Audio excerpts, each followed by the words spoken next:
So, good morning. It's 10 a.m. and this will be the video for the 27th of October. And my guest, Steve Hart, is with me again. And the title that he selected for this video and conversation is Change in the Matrix, something that most of us that are aware of what's been happening in the world want very much. So, Steve, please take it away. Well, you and I were talking earlier about how what we want is not happening as quickly as we want for it to happen, and there's a reason why. And I'm the same way. Don't get me wrong. I mean, I'd like to see change happen much quicker too, but you have to understand that change is slow, and there's a reason why it's slow. Because if it was immediate, if it was radical, it'd be far more painful for everyone. And you have to understand this, and that is, nothing happens in the matrix or in consciousness itself unless the collective agrees to it. And what I mean by that, let me explain a little bit. The collective means all the spirit beings, both living and physical and non-physical, are connected. And there's a connection and there's a harmony within our higher selves. Those of us who are in physical form, we're all connected in our higher selves. And in that collective consciousness, there is harmony, there is agreement. Now, we don't all perceive the same thing. We're not all experiencing the same thing. So the collective understands that and knows that. And the collective is allowing time, as we call it, to transform, and there's a process that has to be we have to go through for us to find and experience this change. So the change comes from the intention of the collective. Do you understand what I'm saying when I'm talking about the collective? Does that make sense to you, Ron? Yeah, I understand what you mean by the collective. As far as change coming slowly, my idea has always been, if we don't take them out and get them out, I mean the cabal, if we don't get them out quickly, they're going to figure out a way to re-entrench themselves. So, but there's, yeah, I understand what you're saying, and it appears that way. Yes, it does, but I don't think it's really happening that way. Because the change that really has to take place, is within us first. It can't. The reason they have power to maintain the control that they have is because we are not aware of who we are, and we have allowed them to have that power. And they understand that. They do have esoteric knowledge that gives them the power to enslave us. Those of us who are in the matrix, who are stuck in the matrix. But you have to remember, the elite that you're talking about, the cabal, they're still in the matrix too. They're part of the matrix too. So they're enslaved to the system just as we are, or have been. And I'm not.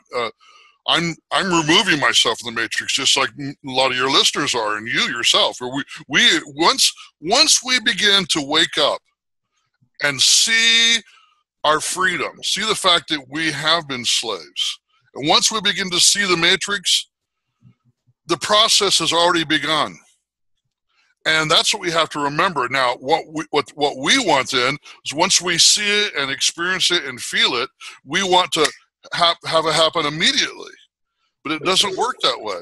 It doesn't work that way because it would be too dramatic. Even just the perception of what we have in our own mind about what we want, that is just the beginning of it. And it takes a process for us to let go of our own attachments to this matrix, because we're still attached to this far more than what you would believe we are. Oh, no, I agree. And that's one of the things that I think I mentioned in the video that's up today, that, I'm attached, and I'm trying to get to where Anastasia says, of seeing the positive. Yep. And it's hard to do that I was going to say, how well do you do that? when we've been programmed in the negative for such a long time. That's right. I mean, I saw the interaction between Vladimir and Anastasia, and he just didn't get what she was saying because he had a different point of reference, and most of us are in that different point of reference. The ego wants it now. Just like a small child, you know, I mean, I want it now. I want it now. Why can't I have it now? It wants it now. And the reason why the ego wants it now is because the ego is driven by fear. It's empowered and it's under a force energy of fear that what the ego identifies with. But in the present moment, that's where the love is. And the process is a slow process.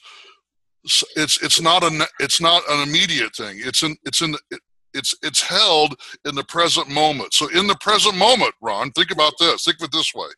Right now, you and I, we're not being controlled in this very moment right now. Now, our mind, our ego has a tendency to say, but I still am controlled. I still have to do certain things, you know, submit and have money, make money. And there's a lot of confusion in our minds as to how it is that we can live outside of this matrix. But what I want to try to explain is that the process is a process of love.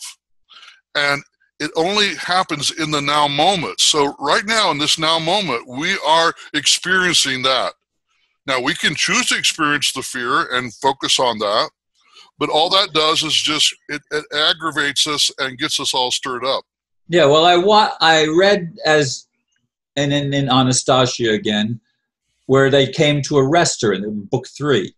And she had a soldier grab each arm. She remained absolutely calm. And, you know, they actually drew blood. I don't remember exactly how that was. Again, I think that they shot at her and all the bullets disintegrated before they reached her except the first one. The first one grazed her and caused her to bleed. But she remained calm in the whole thing and disabled them. Okay, I believe that that's possible, but you also know that that takes a higher vibration of thought and resonance between heart and mind for something like that to happen. Yeah, she was never in the brainwashed system. She was. Right. That's right. He was never brainwashed. So we have to be freed from the matrix to be able to have those type of experiences. Where I believe that there are, we have the capability to free ourselves in the physical form. People will be blinded to whatever it is that we do not want them to see, or they'll not be able to hear or be aware of whatever, Well, I don't want to go into all that because a lot of people say, well, that's a lot of woo-woo. But what I am trying to say is there is an energy pattern that we can create, which you're describing in her story, which will free us from any force energy that's coming at us. I mean, I want to bring up the movie The Matrix. You know, we've talked about the movie The Matrix before, and you notice there came a point when Neo had to understand how the bullets didn't affect him too, which I think is interesting that they put that in the movie the way they did. Which is a repeat of what on the right. That's right. Yeah, and some people say, well, that's all fantasy, but you know what? It's not fantasy when you understand that you can raise your vibration. It's all about vibration. The only reason he and her in the story were able to do that was because he came to a point where he had his vibration high enough where he was able to do that. But in the meantime, we're not there yet. We're not there yet. At least, you know, let's put it this way. I think that we've begun because we're having this discussion. The fact that we're having this discussion, the fact that we're aware of this, and then that's the beginning. That's the process. That's the process in which it all begins. So. We want to see this change, and I'm going to say we have a tendency to focus out here and say it's not happening. And there's still people in power. I still feel like I'm enslaved because we're looking out here. But when you stop looking out here and start looking within, then you really see where your enslavement is. If you really are enslaved to your attachments to these things out here.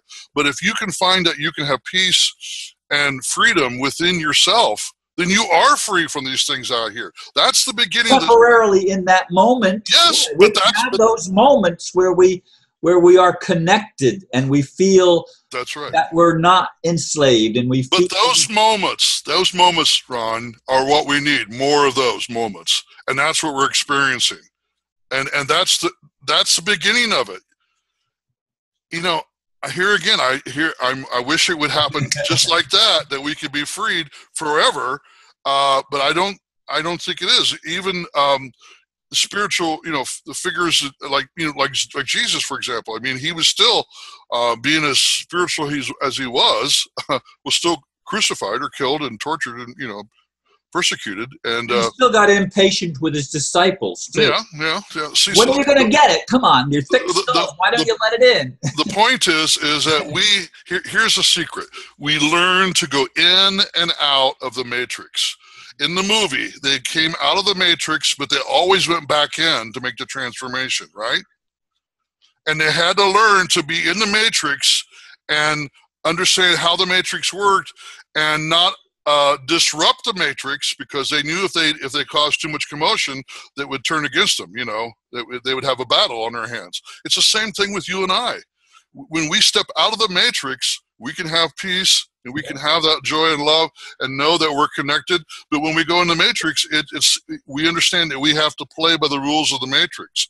So what we're learning to do is we're learning to step in and out of the matrix.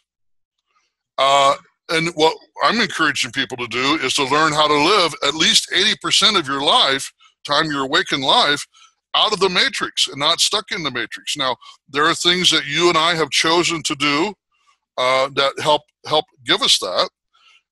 And of course, I'm nowhere near 80%. Well, I know. Well, that's okay. I'm not placing judgment or value, but I'm saying when you get to that point, can you imagine what that feels like? I mean, here's the first thing. You and I do not have real jobs. As the world would see it, yeah. Yeah, I know that as the world would see it. That's my point. The point is, in the matrix, most people have a 9-to-5 job, and you get paid X number of dollars an hour and so forth. You have to do whatever your boss tells you to do and so forth. Where you and I do not have that type of job. Right. We have work that we do that we've chosen. But you're going to find that one of the shifts that's taken place in this change in the matrix is there are people within the matrix, or people, I will say people within the matrix who are going in and out of the matrix have learned not to be stuck in the matrix with their job.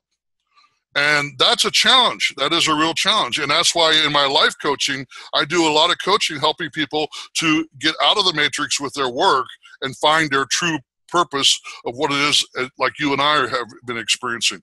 Yeah, the holistic doctor that I'm seeing is exactly that way, and the mechanic he referred me to, I'm getting to know him pretty well, and he's also one that he's not attached to the matrix. He has made certain decisions in how he's going to operate in his life, right? That he's not entangled like so much of the rest of the world is entangled, because he's made a command decision, if you will, that it's not going to enslave him as it enslaves most people. All right, I want to real quickly just touch briefly here on the ambassador and some of the criticism of his work and so forth.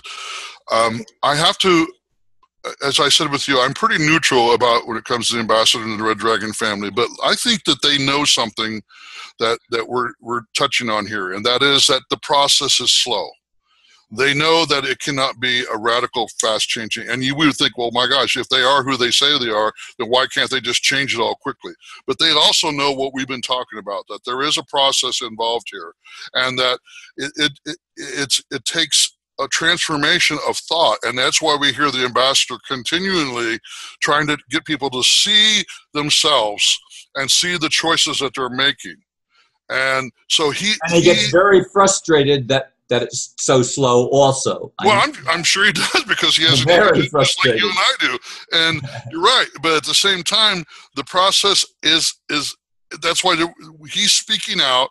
He's sticking his neck out. He's just like you and I are, and talking about this. And that's what we have to do. We have to be talking about this, because as we talk about it, we're bringing it into our consciousness, and sharing it in the consciousness with everyone else. In the So collective. the thing that people don't get is he doesn't reveal his name. He doesn't show on camera Yeah, and makes all these I great understand that, and promises. I'm not going to make comment about that. I just want to say that the process is slow, and people like him and the Red Dragon family and other people in the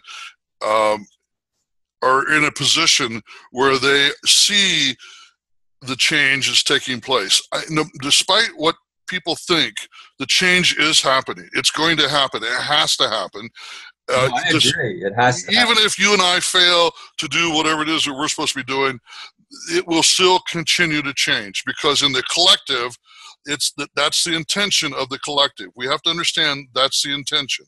So I want to talk about a few things here. I made a list of some things here as to what it is that we can do to encourage this change. Okay.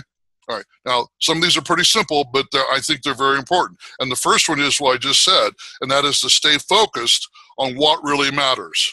Instead of getting focused out here and not seeing what's happening or feeling threatened by whatever, is staying focused on what really matters. And what really matters is holding the intention of love and wisdom in our heart. Now, to do that, we have to connect to our higher selves. And so there's a process that we have to work on. And the other thing is, I found that I had to remove a lot of the clutter in my life. When I got rid of the television 5 years ago, that was a huge leap. And I remember people telling me about this before I got rid of my television, how that was going to help me. And I'm going, yeah. How am I going to get into the news? How am I going to keep up? But when I finally got rid of that TV and started unplugged myself from that, there was a huge leap. It was just one of the little things that uncluttered my life. And there are other things that I've done in my choices I've made in my life to unclutter my life and make it much easier for me to stay focused. And one of the things I do exercise is, of course, meditation. And I go in and connect with my higher self, and I say, okay, what is mine to do today? What is it that I need to know today? And in the now moment, not projecting things in the future or worrying about the past, but what is it I need to know right now in this now moment? So staying focused on what really matters. What really matters is a release, a healing, love, wisdom of understanding the truth of what is. And I appreciated your video on what is truth, because it's true. It's a struggle when we try and understand what is truth. But it's there. It's present with us in the now moment, only in the now moment. Okay, so stay focused on what matters, if you can understand that. The second one is to create within your heart the intention of what you want. And that means that you consciously, in your mind and with your heart, you hold an energy form, which I just described to you.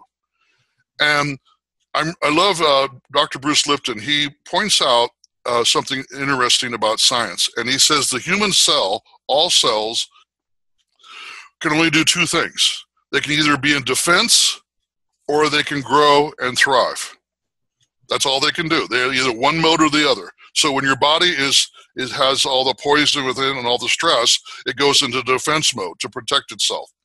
When we are freed from that, then the body grows and heals and lives. It progresses. So we get to choose as to what intention we're going to hold on to. Do we want to hold a line of defense and try to constantly block out what's going on, and based upon the intention or what we're feeling in our heart of fear? Or do we want to allow that love energy to control us, or not control us? It doesn't really have to control us, to allow it to well up within our hearts and connect with it. Because, and you don't have to go out there and really create love. It's present in the now moment. You don't have to go out there and create love, but you get a choice of being able to choose life versus the defense mechanism. This is another point here I want to make, and that is to learn to be the observer and not the participant. The participants are the ones that are being controlled or enslaved by the system. They don't know what they are, that the matrix they're stuck in the matrix. But when you learn to step outside of the matrix, you become the observer. And all of a sudden now you begin to see the difference between being in the matrix and out of the matrix. I mean, it's pretty hard it's really difficult sometimes to explain to someone what that is. as it was in the movie when Morpheus is trying to explain to Neo what the Matrix is. We all have the same struggle. But when we begin to see and sense within us, as it did in the movie, and Neo was sensing there was something wrong, he wanted out of the Matrix, then that's the beginning when we become the observer. And we begin to observe the truth of what's happening. And we separate ourselves from our ego, which only really identifies with this world, because that's what's designed to do. At the same time, we learn to be the observer that actually learns to allow the transformation to take place. It's through the observation that we can feel this transformation taking place within our hearts and our minds. And then we're no longer controlled by what's out here in the Matrix itself. So then the last thing is what I already mentioned, and that is to learn how to live outside of the Matrix. And there are times when you have to go back into the Matrix, and because you got to take your kids to school, you got to feed people, you got to fix your car. Oh, yeah. You still have to go out. There are things you have to do, or your computer problems, but when we can learn to not let those things affect us and not let those things control us and define who we are, then we're stepping outside of the Matrix. We're removing ourselves from it. Yeah, it's really hard when you, as I am, when you get comments, especially YouTube is horrendous. I mean, the people on there that are the most negative are the ones that are on YouTube. Facebook, I don't get quite so much. Another thing, Ron, is don't let the people who criticize you affect you. I've been in shorter fuse, blocking them and reading some of their messages. So what I'm saying is learn to not react, but learn to make a choice. And that's what you're doing. You're saying, okay, if that's what you want to do, if that's their comment, then you let them go, And then, like you said earlier, you and I are having a discussion off the video here. Some of those people are probably being paid to attack you because you're making an impact. And they're a small number of people. And I'm just going to say, let them go. That's okay. Well, as I've said, some of the new people that are showing up are people that just opened their YouTube account yesterday or the day before or something like that. So then you have to say, well, how'd they find you? What is it?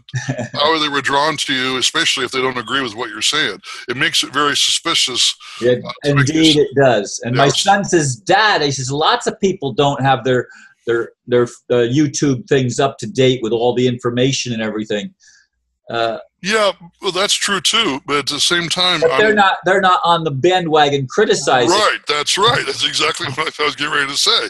You have to realize what these people are doing. So all I'm trying to say is there are always going to be people out there who are going to be part of the resistance. Unfortunately, until this whole thing collapses and we rebirth again. But that's okay. That's okay. The point is for us, we as individuals, to not react to that, to not give them power, because when we resist or we react to them, we're giving them more power, and we're recognizing them. And the fact that we're even having this discussion is okay, because we need to clarify what that is. But also, I'm encouraging you and the other listeners out there to not pay attention to these people who are being critical. It's part of the Matrix. They're part of the machine that is being designed to control us and to hold us into fear. Because when you doubt, they want people to doubt you and the ambassador. They want people to doubt what's going on in the world. And doubt feeds fear. It's part of the fear system, right? Indeed. So I hope that these are a few things that help you and your listeners to see that we can learn to live more outside the Matrix and not react to it. The change is taking place in the Matrix, and this is how it's happening, because we're the ones that are changing. Instead of the Matrix being enslaved to the Matrix, we are learning how to transform ourselves, and therefore the Matrix itself is changing. You caught me too early in the morning. This is an early morning for me. Well, I've been up since a little after 3 o'clock, or I was awake a little after 3 o'clock. I don't know how you do it. Well, I was going to go to the gym last night, and then I thought, no, I'm going to go to bed early instead. Mm-hmm. And so I got to bed by 8 o'clock, but of course somebody called me between 8 and 9. I didn't answer the phone, but your life is just a pattern of this and that. It's amazing how you do what you do. But I actually showed up at the gym at 4 a.m. Cool. I didn't realize that the gym didn't open yet then, so I had to delay everything. So well, good for you getting out there. And I mean, you're doing great, man, compared to what you were months ago. It really put my morning into a rush with getting my car there and everything else. But I got everything done that I needed to get done. Although I did abbreviate my time at the gym. Well, you're amazing, man. I'll tell you, I couldn't do what you're doing. My patterns are a little more simplified. At the same time, I don't have that 9-to-5 job, and I get to. I mean, it's amazing how the bills are paid. I've learned to connect with spirit about my money issue and my work, and find the flow to it. I mean, it is a work. It's a work and a process that I've gone through, and I've had to hold an intention. When people told me, "Oh no, you need to get a real job," or why aren't you using your college degree? I'm going, well, because it's not where I'm supposed to be. And you want to tell people what you actually do, what work you do? Well, yeah, I'm an entertainer. When I was a child, I saw a magician come to my school, and I was just blown away by that. And I started learning magic tricks and entertaining people as a young boy. And by the time I was 14, I won an international award. And but like I just said, I was encouraged not to pursue it as a career. It wasn't until in my 20s that I began to pursue magic as a career. And so I'm a comedy magician is what I do. I make people laugh. I take them to places in my shows of wonder and amazement, and make it fun. I still see it now today more as a spiritual thing, because fun and laughter has a very strong healing factor to it, and the wonder that I create with the magic, people begin to open their minds and say, "Wow, I wonder if that's the possibility." So when people can see the possibilities, that has a healing factor to it too. So, and it's easy for me to do what I do, and so I run up and down along the east coast here of Florida, all the way from West Palm Beach up to Daytona and over to Orlando, doing shows of all sorts, and enjoy entertaining children and seniors, and so that's what I do. There's no guarantee to my paycheck. I never know how many shows I'm going to be doing a month or how much money is actually going to be coming in, but I'm looking at my calendar here on the wall, and the bills are being paid month after month, year after year. And but see, that's my path and I think everybody has a path. Yeah. Whatever it is. The thing is, we've let other people define who we are. Yeah. And if I had done that, I would be still doing another type of work that I'd probably not be happy with.